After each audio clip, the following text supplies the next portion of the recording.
High friends, welcome to ম্যাঙ্গোলিন। চলে এসেছি আরেকটি গুরুত্বপূর্ণ এবং তাজা চাকরি সংক্রান্ত আপডেট নিয়ে।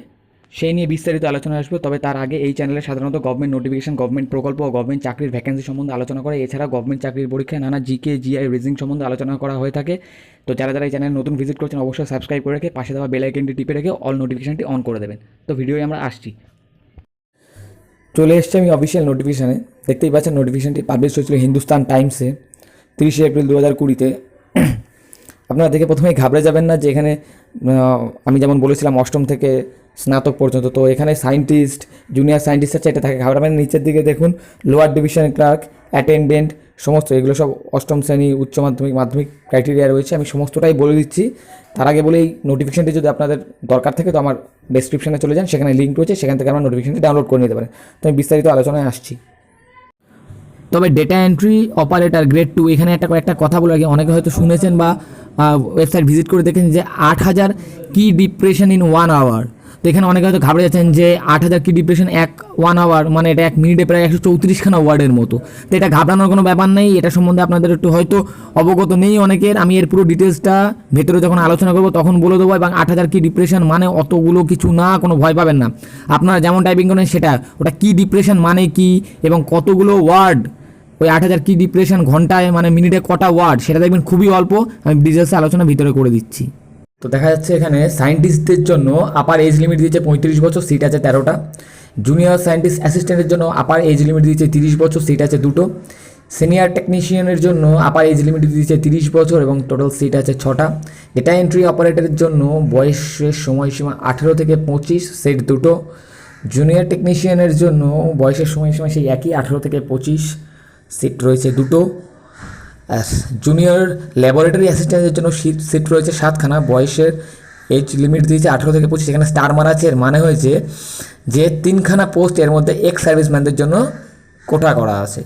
লোয়ার ডিভিশন ক্লার্ক রয়েছে 13 জন, এরও বয়স হচ্ছে 18 থেকে 25। তবে এখানে ডাবল স্টার মারা, এখানে বলা হচ্ছে 1খানা পোস্ট রয়েছে এক্স সার্ভিসম্যানের জন্য, একটা পোস্ট রয়েছে ওই ব্লাইন্ডনেস অ্যান্ড লো ভিশনের জন্য, আরেকটা আছে ডিফ অ্যান্ড হার্ড অফ হিয়ারিংয়ের জন্য।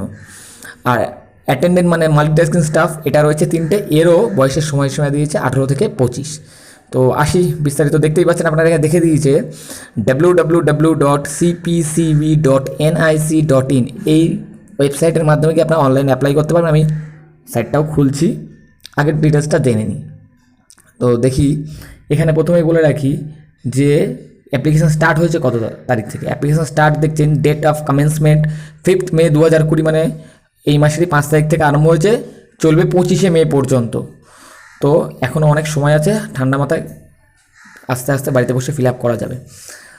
তো অ্যাপ্লাই প্রসিডিওরের আগে আমি বলে রাখি ক্রাইটেরিয়া কী, সায়েন্টিস্টের জন্য কত কী লাগবে, আমাদের MTS মানে 8 পাস বা উচ্চ মাধ্যমিক পাসের জন্য কত কী লাগবে আমি আলোচনা করে দিচ্ছি। ডিটেলস অতটা গভীরে বলছি না, যতটা দরকার ততটাই বলছি। আর বাদ বাকি তো রইল এই নোটিফিকেশানে, সেটা আপনারা ডাউনলোড করে নেবেন আমার ডেসক্রিপশান থেকে। তো সায়েন্টিস্টের জন্য বলে রেখেছে যে 13টা পোস্ট আছে। এসসির জন্য 2টো, ST 1টা, OBC 3টে, EWS 3টে, আর আনরিজার্ভদের জন্য 4টে।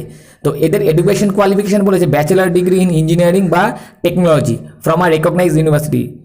তো সিভিল ইঞ্জিনিয়ার যারা, কেমিক্যাল ইঞ্জিনিয়ার, এনভায়রনমেন্টাল ইঞ্জিনিয়ারের জন্য 10খানা পোস্ট, মেকানিক্যালের জন্য 1খানা পোস্ট, আর মাইনিংয়ের জন্য 1খানা পোস্ট দিয়েছে। ঠিক আছে, যদি মাস্টার ডিগ্রি থাকে এনভায়রনমেন্টাল টেকনোলজির ওপর, তাহলে মানে সেটাও অগ্রাধিকার পাবে। আচ্ছা, এবার এসেনশিয়াল আরেকটা বলে রেখেছে, মাস্টার ডিগ্রি যদি কেউ ন্যাচারাল বা এগ্রিকালচার সায়েন্সের উপর করে থাকে তবে তাদের ক্ষেত্রেও অ্যাপ্লাই করা যাবে। তাদের একটা পোস্ট রয়েছে, তবে তাদের কিন্তু প্রেফারেন্সিয়াল দিয়েছে নেট কোয়ালিফাইড হতে হবে। তো চলে আসলাম জুনিয়র সেকশন অ্যাসিস্ট্যান্টের জন্য, এখানে 2খানা পোস্ট রয়েছে, একটা EWS এর জন্য, একটা আনরিজার্ভ ক্যাটাগরির জন্য। তো আমি এখানে সকলের বলছি যে স্যালারি স্ট্রাকচারটা আলোচনা করলাম না, বিকজ স্যালারি স্ট্রাকচারটা আপনারা জানেন, হয়তো অনেকেই জানেন বা অনেকেই জানেন, তাও বলে রাখি সেন্ট্রাল গভর্নমেন্ট 7th পে কমিশনের চলতে, তো স্যালারি স্ট্রাকচারটা অনেক, তো এটা অনেকটাই মায়না, তো আমি সেটা নিয়ে আলোচনা করছি না। তো আগে প্রসিডিওরে আসি। স্যালারি স্ট্রাকচার আপনারা দেখতে পাচ্ছেন অনেকটাই। তো আচ্ছা, এখানে কোয়ালিফিকেশানটা কী চেয়েছে দেখেছে যে আর ডিগ্রি ইন সায়েন্স মানে BSc হলে হবে, কিন্তু 4 বছরের এক্সপিরিয়েন্স চাই in the line preferable in pollution control or related সাবজেক্টের ওপর। ডিজায়ারেবল যদি অগ্রাধিকার পাওয়া যায়, মাস্টার্স ডিগ্রি ইন সায়েন্স যদি হয় তাও চলে যাবে, মানে অ্যাপ্লাই করা যাবে। সিনিয়র টেকনিশিয়ানের 6খানা পোস্ট, একটা OBC আর 5খানা জেনারেল।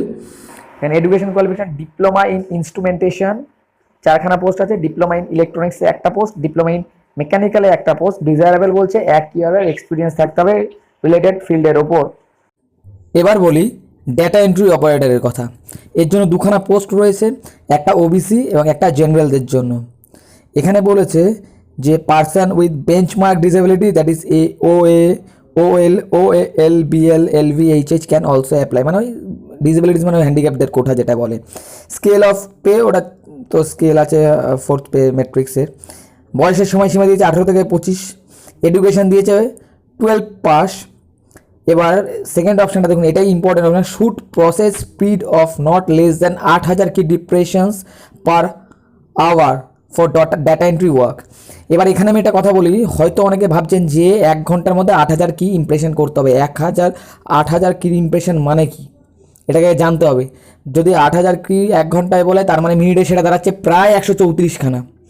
সেই 134খানা ওয়ার্ড কি আপনি টাইপ করতে পারেন 1 মিনিটের মধ্যে? ওইটা নয়। কি ইমপ্রেশন মানে একটাই সুইচকে ধরুন বারবার ইমপ্রেশন করা। তবে তারও একটা কথা বলি, কি ইমপ্রেশন যদি কখনো ওয়ার্ডে কনভার্ট করা হয় তখন সেটা দাঁড়ায় 22 থেকে 27খানা ওয়ার্ডের মধ্যে। মানে আপনি ধরে রাখুন আপনার মিনিটে 22 থেকে 27খানা ওয়ার্ড ইমপ্রেশন চেয়েছে। কি ইমপ্রেশন ব্যাপারটা আলাদা, আর কম্পিউটার টাইপিং ব্যাপারটা আলাদা। কম্পিউটার টাইপিংয়ের সময় ইংলিশ ওয়ার্ড বা সেন্টেন্স যখনই তৈরি করে কেন, ওয়ার্ডের ওপর তো বেস করে।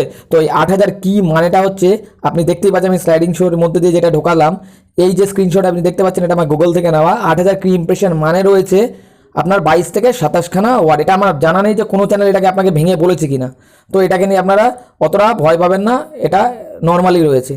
এরপরের বলি জুনিয়র টেকনিশিয়ানের কথা। এর জন্য দুখানা পোস্ট রয়েছে, দুটোই জেনারেলের জন্য। তবে যারা benchmark disabilities that is OLHH, মানে ওটা হ্যান্ডিক্যাপদের কোঠা আর কি, ওদের যদি যারা থাকবেন তারাও অ্যাপ্লাই করতে পারবেন।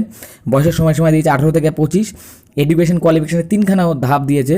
মাধ্যমিক পাস হতে হবে 1, 2 নম্বর দিয়েছে ITI এর কোর্স থাকতে হবে মেকানিক্যাল ট্রেডের ওপর, আর 3 নম্বর অপশনে 3 বছর এক্সপিরিয়েন্স যদি কোনো ল্যাবরেটরি মেশিনস ইন অর্গানাইজেশনে থাকে তাহলে অ্যাপ্লাই করতে পারবেন। এর পরের পোস্টের নাম বলি জুনিয়র ল্যাবরেটরি অ্যাসিস্ট্যান্ট। এর জন্য 7খানা পোস্ট আছে, একটা SC আছে, একটা OBC আছে, 3খানা EWS আছে, আর 2খানা জেনারেল আছে। এই 7টা পোস্টের মধ্যে 3খানা কিন্তু রিজার্ভ থাকে, আমি প্রথমের দিকে বলেছিলাম এক্স সার্ভিস ম্যানের জন্য। এছাড়াও ডিসেবিলিটিস যারা রয়েছে, যেমন বিভিন্ন সেকশন আছে ওদের OL OH HH, তারাও অ্যাপ্লাই করতে পারবে। বয়সের সময়সীমা 18 থেকে 25 দিয়েছে। আর এডুকেশন কোয়ালিফিকেশান চেয়েছে 12 পাস থাকতে হবে সায়েন্স সাবজেক্টের ওপর। আর ডিজায়ারেবল দিয়েছে degree in science in recognize, যদি আপনি গ্র্যাজুয়েট করে থাকেন ডিগ্রি তাহলে সেখানেও আপনারা অ্যাপ্লাই করতে পারবেন। লোয়ার ডিভিশনের ক্লার্কে চলে আসি, 13খানা পোস্ট। SC আছে 2খানা, ST আছে 1খানা, OBC আছে 3খানা, EWS 1খানা, আর জেনারেল আছে 6খানা। এই 13খানা পোস্টের মধ্যে এক্স সার্ভিসম্যানের জন্য 1খানা পোস্ট আছে। আচ্ছা, ওই ব্লাইন্ডনেস এবং লো ভিশন যে ফিজিক্যালি হ্যান্ডিক্যাপ কোঠা আছে সেখানের জন্য একটা রয়েছে, এবং ডিফ এবং হার্ড অফ হিয়ারিংয়ের জন্য 1খানা আছে।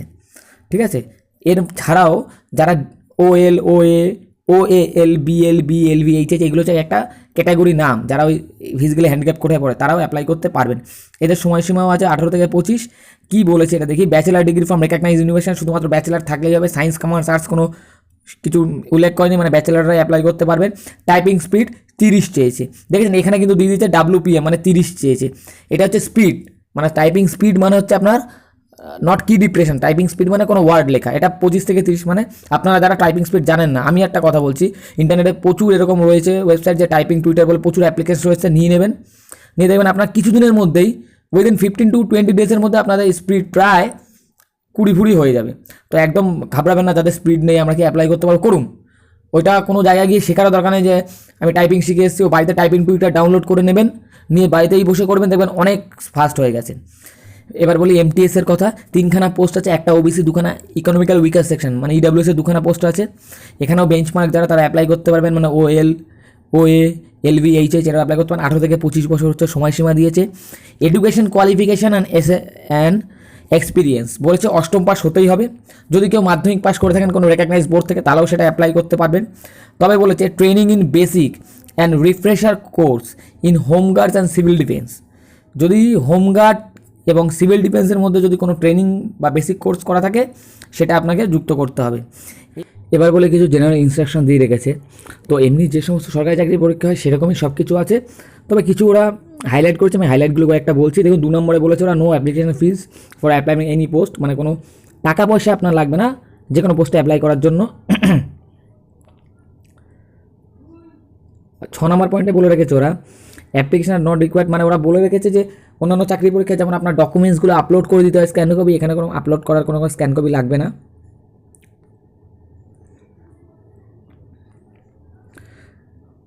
এরপরে বলেছে যে যারা এই যে 16 নম্বর পয়েন্টে যারা ডিসেবিলিটিস আছেন তারা যেন 40%-এর ওপরে যেন ডিসেবিলিটি থাকে। আর যদি তারা কেউ যদি তার পরের পয়েন্টে বলে কেউ যদি কোনো গভর্নমেন্ট, সেমি গভর্নমেন্ট বা কোনো অটোনমাস বডিতে চাকরি করে থাকেন তাহলে কিন্তু জয়েনিংয়ের সময় আপনার নো অবজেকশন দিতে লাগবে। আর তারপর দেখছি 23 নম্বর পয়েন্টে বলেছে applicant shall have to proceed, মানে বলেছে যে অরিজিনাল ডকুমেন্টস লাগবে আপনার যখন ডকুমেন্টস ভেরিফিকেশন হবে। 25 নম্বরটা ভালো পয়েন্ট বলেছে যে নো টিএডিএ অ্যানাউন্সমেন্ট, মানে সাধারণত যারা সরকারি চাকরি করে তাদের একটা ইন্টারনাল এক্সাম হয় শুধুমাত্র ওই প্রমোশনের জন্য, তখন এইগুলো অ্যানাউন্সগুলো দেয়, টিএডিএগুলো দেয়। এটা না লিখেছে কেন সেটাও বুঝতে পারছি না, এ তো দেবে না সবাই জানে, তো কোনো পরীক্ষায় কাউকে কখনো টিএডিএ দেওয়া হয় না।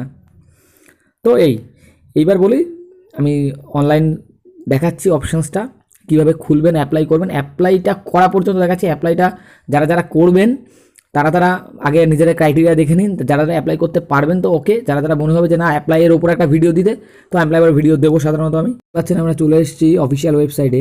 তো ওয়েবসাইট হচ্ছে www.cpcv.nic.in। আমি লিঙ্কটি আমার ডেসক্রিপশানে দিয়ে দিচ্ছি, অসুবিধা হলে ওখানে প্রেস করলে আপনার সাইটে চলে আসবেন।